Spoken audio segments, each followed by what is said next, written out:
Kągi, dabar šnekėsiu apie tai, apie ką, ta prasme, kaip ir sakiau Malinauskui, galiu vokti jūsų laidas kiek noriu, kaip ir tu gali mano. Dabar aš interpretuosiu tai, ką trumpai pašnekės Kasčiūnas ir tai, ką trumpai pašnekėsi tu. Visos laidos nevoksiu, neaktualu, 1,5 valandos juokauju ir ką aš tiek laiko neturiu tokiam kaip tu. Beje, tu irgi tą patį apie mane pasakytum. Tai mes abudu, kaip sako, vzaimna. Abipusiai, ne? Mes čia, ta prasme. Kągi, pasiklausom, ką Kasčiūnas pasipasakoja. Man labai įstrigo tavo, turbūt viena paskutiniųjų laidų, kur tu ėmėsi ginti mūsų žmonės remiančius Ukrainą. Nes buvo prasidėjęs puolimas prieš juos, jis tebesitėsi, aš manau, labai tikslingas puolimas. Prieš tos, kurie tą daro rimtai. Ir man patiko, kad tu taip, žinai, investavai daug laiko ir argumentuotai dekonstravai visus tus melus, leistus, tą taktiką, metodologiją. Gal tu gali man truputėlį praskleisti savo, kaip tu matai, tos pusės taikomus metodus. Čia tikslingai, čia pavydas, ar čia užsakymas. Kaip tu vertini visą tai? Kodėl taip dar? Aš suprantu, Laurinai, aš sakiau, mes kalbėsimės atvirai, paskui tu galėsi nedėti arba iškirpti. Aš į pusės nežiūriu ir nesirenku labai stipriai pusių. Aš lygiai toj pačioj pusėje buvau, kai dariau, pirmas pranešiau apie Contribui, kai vienas iš akcininkų tiesiog pavogė pinigus iš Blue and Yellow, paskui grąžino. Ir tada visi sakė, kaip tu drįsai paminėti, nes jie nenorėjo, kad būtų minėtas. Ten praėjo krūva žmonių. Teko atsisveikinti ir iš draugų išmesti žmonės, su kuriais pakankamai seniai buvau pažįstamas, nes ten tiesiog buvo absoliutus spaudimas, žmonės, su kuriais tu ten pažįstamas gatvėje susitinki, labas pasakys, sako, mielas influencer, kuo tu čia dirgėsi ir taip toliau. Kubiliau, tau linkėjimai. Fainas žmogus, bet matai, netlaiko saugikliai įtampa, bet čia aš matau situaciją, kuri mano galva yra visiškai paprasta. Tu pasiemi ne faktą. Įsivaizduok, aš būčiau pasakęs tokį faktą, kažkas ten pasisavino svetimus pinigus, apie tai buvo nepranešta ir to nebuvo, ar ne, koks būtų skandalas. O čia yra situacija tokia, tu pasiemi dalyką, kuris yra visiškai legalus, ten tų dalykų yra labai daug, meluoja, pasiemi faktą, kurio daug kas nesupranta ir toliau meluoja apie tai. Tai čia tokius dalykus dekonstruoti nesudėtinga buvo, aš tiesiog pasiskambinau su Šarūnu, jis sako, mielai atvažiuosiu, man tai irgi yra rodiklis, nes kas pas mane ateina į studiją, tai tikrai aš jokių klausimų. Pažiūrėk, aš tau iš karto Skirmantai pasakysiu, meluoja, žmonės užduoda klausimus, į juos nėra atsakymų. Jeigu nėra atsakymų, atsakymus susigalvoja patys. Šiuo atveju, kaip ir minėjau jau ankstesnėme savo pasisakyme, Jasiukevičiui, Šarūnui nėra sudėtinga nueiti į regitrą ir išimti pažymą. Apie jo visus valdomus automobilius ir visus valdytus automobilius nuo karo Ukrainoje pradžios. Tai yra, sakykime, imkim nuo 19 metų, 2019 metų, ne imkim tą atstumą. Lygiai taip pat jo fondo VŠI, ta prasme, visus valdomus automobilius. Ar tai yra sudėtingas procesas? Aišku, tą gali padaryti ir teisėsauga, pareigūnai, atliekantis tyrimą, bet ar reikia to? Jeigu tu sakai, kad tiesa tau yra svarbi, tai o ką jau čia šitoje vietoje ta tiesa nėra tau svarbi ar kaip? Juk yra užduodami klausimai, iškeliamos versijos, atsiranda ta prasme sąmokslo teorijos ir sąmokslo teorijos, kam, bet jau šalkalvis, kada tau aiškina tokius dalykus. Sąmokslo teorija pradeda gyventi ir įgyja prasme tada, kada jinai nėra išaiškinama ir argumentuotai su įrodymais parodoma. Tu žurnalistas, blogeris, kai sakiau, blogeris, nors galėtum būti ir gėreriu sėkmingai, nematau problemos, nes, kaip sako, jeigu pasitreniruotum, tai hobis ant veido matytųsi. Bet jau yra kaip yra, praktika turi būti praktika, neskirmatai. Taigi aš norėčiau, kad tu paimtum ir už Šarūną tada paprotinkį, tegul padaro tokį žingsnį. Ir ne feiką, o tikrą, ir ta prasme, ir jeigu kažkam kažkada tai kils noras patikrinti, tai per teisėsaugą galės tą padaryti ir susimaus lygio vietoj. Kodėl Šarūnas to nepadaro? Argi taip sudėtinga?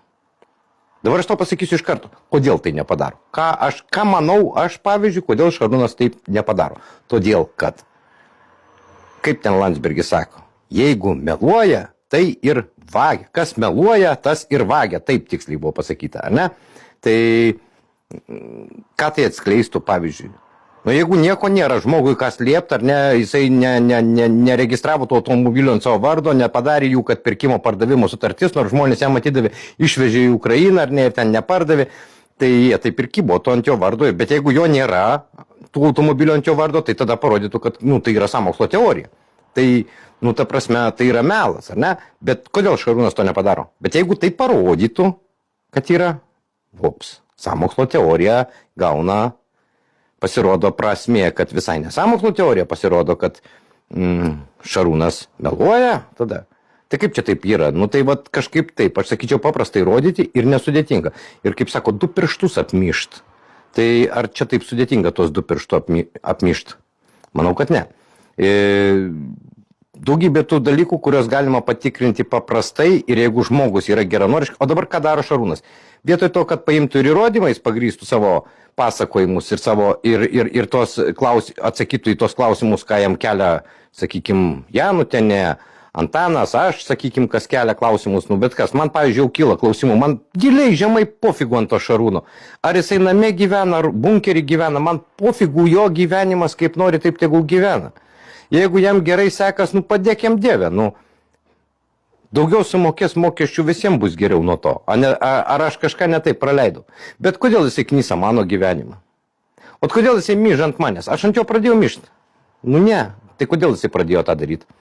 Ant Olį, ant Antano, ar reikėjo to? Manau, kad ne. O jeigu nereikėjo, tai kam tada pradėjo? O dabar jau bėgsiu į policiją, pasiskūsiu, nes ant manęs puola. Kas ant tavęs puola? Tu pats ant savęs, žmogau, nepulk, ant tavęs nieks daugiau ir nepuls. Bet kada pats prisišika ir pats rėkia, kad ta prasme, oi, man čia prišiko kažkas prie durų. Įmandava čia smirda. Tai gal reikia atspardyti tą subinę, kuri prišiko prie tų durų. Ar ne taip? Manau, kad taip. Bet kiek tu jį beplausi, tai tavo toks darbas. Tu dabar... Gerai, klausom toliau, paskui pasakysiu. Aš nederinu, viską uždavinėjau, tai va, ir tu mane pasikvieti irgi sakiau, jokių klausimų nederinsim ir kur pokalbis nueis ten ir nueis. Tai va, o kitas dalykas, man, žinai, yra įdomu Rūtos Janutienės fenomenas, nes ašgi esu tas žmogus, kuris ragino už ją balsuoti rinkimuose, kai jinai buvo valstiečių kandidatė. Ten Joniški. Čia mano didžiausia, jo, vis man tas yra primenama, bet aš jau jį nešęs tą faktą. Tai raginai? Natūralu, nes tuo metu aš buvau Skvernelio patarėjas, tai čia tas pats, kaip žinai, įsivaizduok, eitų konservatorius. Yra konservatorius, kur tu nemėgsti kokio nors. Ne, dabar taip negaliu atsakyti, aš galiu. Matai, prasideda, o aš galiu. Bet vis tiek, kad ir kaip, žinai, nemėgtam, kaip partijos pirmininkas ateitų pas tai sakyti, aš antram turėjau su Joniškai prieš socialdemokratą. Padėsi, sakytum, ai ne, nenoriu, žinai, aš net, ta prasme, nieko ten padėjimas borgių. Matai, Skirmantai, tu jau dabar ir čia pat pasakai, jog tu esi dalyvaujantis politikoje, ir tau aktualu politinės jėgos, politinės partijos ir vienas tu palaikai, kitų nepalaikai, nors ką tik sakai, kad tu nesirenki pusių. Tai kaip tu nesirenki pusių? O tai čia kas? Tai kuriuo vietoj tu melavai? Ar tada, ar dabar? Kada tu renkies pusę vis dėlto? Kažkaip taip, Skirmantai, gaunasi. Klausom toliau. Panaudoti tavo citatą, kurią pati parašysiu. Tai aišku, panaudoti ir premjerą. Tai va, ir pralaimėjo Janutienė, bet čia politinių technologijų klausimas, kad jie reikėjo nenaudoti šitų citatų dėl to, kad valdžia visą laiką žmonių yra nemėgstama. Tai jeigu tu būtum ėjus kaip nepriklausoma kandidatė, jau čia būtum laimėjus. Ten labai nedaug trūko, man atrodo. Daug antram trūko, o socdemai buvo opozicijoje, koks ten Jonaitis. Ir va. Tai bet kodėl, žinai, tuo metu dar, žinai, buvo iš Lietuvos ryto išėjęs, o dabar aš pasižiūrėjau, įsijungęs, tikrai neseku, man yra neįdomu, nuoširdžiai ten tiesiog laiko gaišimas ir kitas dalykas. Kaip sako, pizdyš, Skirmantai, pizdyš, jeigu tu neseki, tai seka tavo šestiorkos. Kodėl taip sakau, todėl kad, iš kur pas tai ta informacija, kodėl tau dėl jos taip skaudėtų, jeigu tu nesektum, ar ne? Vadinasi, žinai, kiek sekėjų, žinai, ką rodo, žinai, apie ką šneka. Pizdyš, Skirmantai, seki. Žinai, kai tu labai pradedi klausyti tokių melagienos sumaišytų su faktais, pats paskui pradedi nebeatskirt. Tai ta prasme reikia O tai Skirmantai, kas tave verčia klausyti, pavyzdžiui, manęs arba Janutienės, nu, vat pasakyk man įstatymą, kuris tave verčia tą daryti. Jeigu tokio įstatymo nėra, nes aš tai nežinau, kad toks įstatymas būtų, tai velniuk tu tai darai. Nu, ja, tai dabar tu eini prie kiekvieno namo ir klausai kažką šneka, ar ne, ir ta prasme, jeigu daugiabutyje yra daugiau kaimynų, tai eini prie kiekvieno būtų ir klausai kažką šneka, ar ne, nu, nedaug dieve, jie šneka ne tai, kas tau patinka, arba kas tavo manimų yra melas, ir tu iš karto jau puoli kaltinti, iš karto grasinti teismais ar teisėsauga ar dar kažką, tai tu adekvatus. Nu, Facebookas didelis, ta prasme, socialinis tinklas, kuriame žmonės pasako, kas ką nori. Ir jie turi tam teisę kalbėti, bendrauti ir turėti savo nuomonę. Negi jie dabar turi visi žiūrėti Skirmantą ir sakyti, vienintelis Skirmantas yra teisus Lietuvoje. Apie Kasčiūną aš nekalbu, ten atskira tema, ten net, nu, man gaila žodžių ir minučių ant jo. Tai žiūrim toliau. Pastangų, kad visą tą atskirti. Ir aš pradėjau kažkada čia žiūrėti, kai man ten susintė nuorodas, nu tai ten vat yra. Emilis Zingeris buvo paminėtas ir kiti. Ir aš matau, kad ten beveik 100 000 kanalas, bet kad ten jau visiškai klėdėsiai. Tai prasme, teisti žmonės atsisėdė, ten visi tie celofanai, kandrotai ir ten tiesiog varo, be jokių paaiškinimų ir panašiai. Nu tai tiesiog atsakiau. Man atrodo, kad verta tai daryti. Taip pat, žinai, visiškai pats 6 kartus vežiau paramą į Ukrainą. Dabar sustojau. Dabar biški pabūsiu Malinausku, Malinausku aš pabūsiu. Tai Skirmantai, pažiūrėk, tu sakai teisti žmonės, o kas tavo manimų yra, jie bausmę atliko ar ne? Jeigu jie atliko bausmę, tai jie savo nusikaltimus kaip ir, nu, bausmę už juos atliko. Buvo ten tie nusikaltimai, nebuvo, neturi reikšmės, ne apie tai kalba, apie tai, kad jie atliko bausmę. O tai teistas jau yra ne žmogus, tu užsiemi segregaciją. Tu sakai, kad tu už visus žmonės, ar ne? Tu juos skirstai į vatnikus, į melagius, į janutenininkus, ar ne, į celofanininkus. Tai čia kas tavo manimų yra? Jeigu žmogus turi savo nuomonę, ką beje jam užtikrina teisę turėti ir konstituciją, ir ją reikšti laisvai, jis tą ir daro. Jis neina pas tave į kanalą, galiausiai tu jo nesikvieti net, bet jisai net ir neina pas tave į kanalą, nei Janutinį, nei... O aš ateičiau, pavyzdžiui, man įdomu būtų su tavim pakalbėti. Pakankamai įdomus žmogus esi ir įdomu būtų pakalbėti su tavim ir prieš tavo auditoriją. Nu, nori tegul juokias, nenori tegul nesijuokia, bet kažkaip va taip pabūtų. O dabar tu gaunasi ką darai? Tu gaunasi susegreguoji žmonės, suskirstai, tie teisti, nesvarbu, pofigu, kad jie atlikę bausmę, tie vat nusidėliai, šitie vatnikai, tie janutininkai, kiti celofanininkai, kad tu čia rušioji žmonės, klausyk, čia tau nešiukšlės, kad rušiot. Jeigu tu dabar aiškini, kad vatnikai ir jos, vat, kaip tavo pašnekovas kažkada tai šnekėdamas su Svaru pasakė, jog reikia žudyti, tai žiūrėk, aš norėčiau paklausti, tie žmonės moka mokesčius, jie dirba ir moka, tas pats celofanas paimkim, jisai dirba oficialiai ir moka mokesčius, iš kurių konservai tave finansuoja, galimai, aš nežinau, aš negaliu teikti to, bet sakykim, nešnekėtum, jeigu tau būtų neaktualu tokiais dalykais, o jeigu jau kalbėtum ir sakytum, kad tau tiesa yra svarbi, tai pasakyk man bent vieną priežastį, kodėl toje laidoje, kur tu šnekėjai, tu nepasakėjai apie tai, jog Šarūnas šunis valgo, o tu nepasakėjai, jog VŠI negali vykdyti komercinės veiklos, užsimti komercinę veiklą ir VŠI negali skolinti. VŠI direktorius iš aukotų pinigų negali pats savo išsiduoti paskolos, nes tai nėra VŠI pelno siekianti organizacija. Ir jinai negali išsiduoti pats savo direktorius kaip fiziniam asmeniui paskolos, o jisai tą padarė, nes tie pinigai bus skirti ukrainiečiams. Tai tu šito nepasakei, nors sakai, kad tau tiesa yra svarbi. Melas, Skirmantai, melas. Tai kaip čia taip gaunasi? Nu tai paaiškink dabar.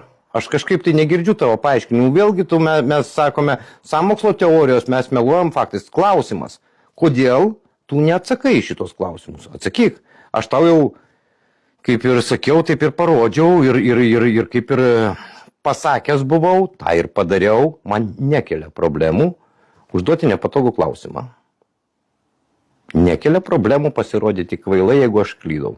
Nepasirodymas kvailai, aš paprasčiausiai negaliu visko žinoti Ir jeigu aš nežinau visko, tai aš klausiu. Jeigu aš klausiu ir į atsakymą yra tyla, aš darau spėjimą, gali būti jisai klaidingas. Bet tai nėra dezinformacija, nėra kažkoks tai ta prasme tyčinis puolimas, kad kaip Šarūnas teigia. Ir Facebookas jį blokuoja, ko Šarūnas nesikreipia į Facebooką, kad jį atblokuotų. O skirtingai, sakykim, kodėl mano profilis yra blokuotas? Nepagalvoja apie tai, ką? Faina, kaip, ne? Tai vėlgi, jau mane kad blokuoja, tai mane Facebookas blokuoja. O Šarūną kai blokuoja, tai jau Šarūną puola vatnikai ant jo. Ir kas čia per vatnikai? Nuo mokesčių atleidai bent vieną. Jeigu mes tokie blogi piliečiai, ne, tai atsiknyskit ir mokesčių iš mūsų neimkit tokiu atveju. Būkit jūs geri piliečiai, jūs mokėkit dvigubus tada mokesčius. Čia tie, tokie atmazai, čia, man vėlgi, sakau, nežinau, būtų įdomu su tam gyvai pašnekėti, ar tu tikrai toks, ar tu tik tai prieš kamerą toks.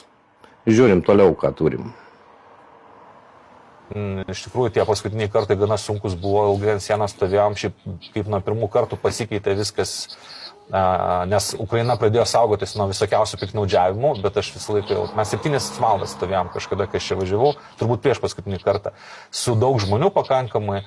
Ir aš kalbėjausi su mūtininkais ir aš sakau, žiūrėk, aš daugiau stovėti nebegaliu. Ukrainos pusė, per Lenkiją pravažiavom nesunkiai.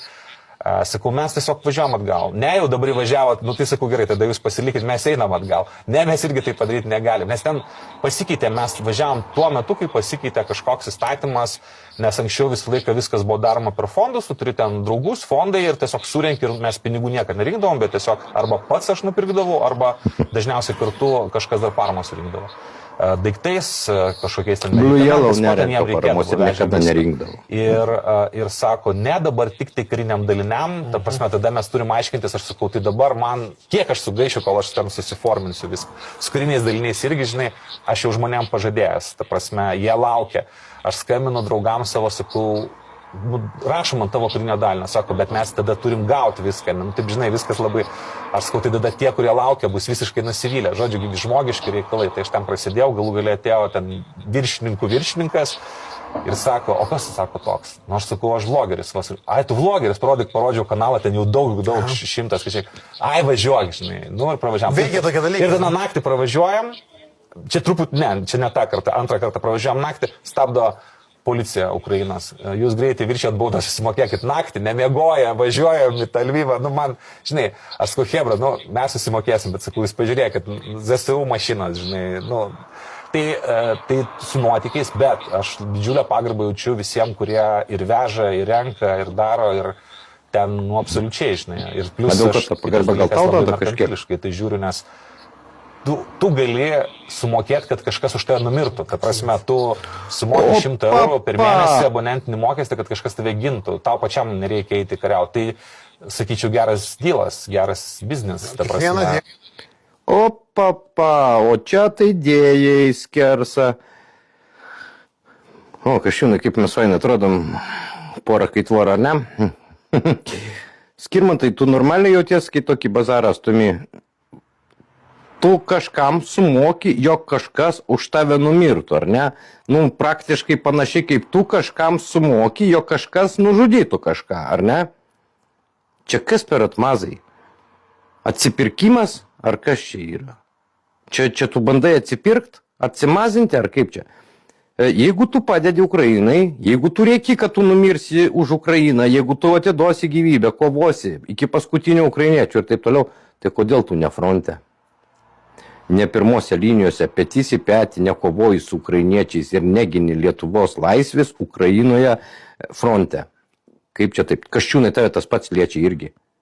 Tu čia toks Ukrainos palaikytojas ir rėmėjas ir ruošies kitus siūsti į frontą, kitus į Ukrainą siūsti, o pats, kur, ką per akinius nematai, kur frontas yra, tai tu nepapergyvenk, parodysim, jeigu taip jau sudėtinga. Gaunas ir taip beveik 20 minučių užtenka. Manau, kad Skirmantai, jeigu nori, kad aš pratęsčiau visos tos laidos interpretavimą, galiu pratęsti, bet ar reikia? Gal padarom vieną bendrą, gyvai, ta prasme, kaip tu su Kasčiūnu sėdi ir šnekės. Ir klausimus tu man galėsi užduoti ir aš tau užduosiu klausimus. Nederinsim irgi klausimų. Skirmantai. Ar jau dabar, kaip sakai, aš tinkamas tik mokesčiam mokėti, celofanas tinkamas tik mokesčiam mokėti, dar kažkas tinkamas tik mokesčiam mokėti, balso mes negalime turėti, o kodėl mes čia šnekame ir keliam pavojų? Kam keliam pavojų? Tavo kanalui, tavo auditorijai keliam pavojų? Skirmantai, alio. Vienas dalykas. Antras dalykas, priminsiu, už ką Antanas teistas? Vat už ką jisai teistas? A ne apie tą patį, ne tokie patys klausimai keliami Šarūnui ir visiems tų paramų rinkėjams. Ne tokie patys? Nesusijęs su finansiniam machinacijom. Būtent atsakymų jos nėra. Bet, tai gal ir ieškok tų atsakymų, o nemelok. Ir ta prasme neaiškink to, ko nėra ir nepasakok pasakų apie drakonus. Šiuo atveju Kasčiūno dantis. Žiūriu, į Kasčiūną ir galvoju, skaudėjo Laurinai labai, kai tau jos išlupo. Kažkaip taip. Gerai, geros dienos visiems, pasijuoksim bent jau.